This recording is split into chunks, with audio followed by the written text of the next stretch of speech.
Seorang pelajar SMP bernama Hairil di Polewali Mandar tewas tenggelam saat sedang mandi bersama rekannya di lokasi wisata air terjun Batu Mapar.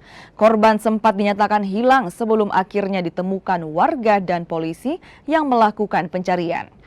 Saat ditemukan 3 jam kemudian, korban tak lagi bernyawa. Korban diduga terpeleset dan terjatuh ke sungai saat sedang bersantai. Korban kemudian terseret pusaran air dan tenggelam ke dasar sungai. Informasi tenggelam jam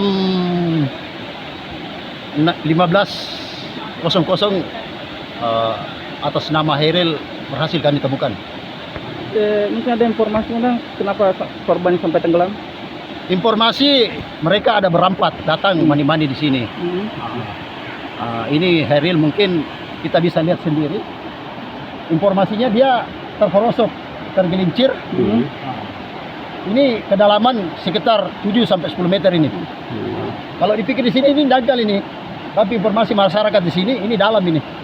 Ya. Ada kemungkinan korban tidak bisa berenang ya, Komandan? Tapi informasi dari orang tuanya, ini anak bisa berenang. Bisa berenang? Iya. Tapi mungkin terjebak karena kayak ada lorong di bebatuan itu, Komandan? Kita bisa lihat sendiri ini kayak bagaimana ya? Ini dalam ini, ya. Mungkin ada pusaran air di antara di dalam.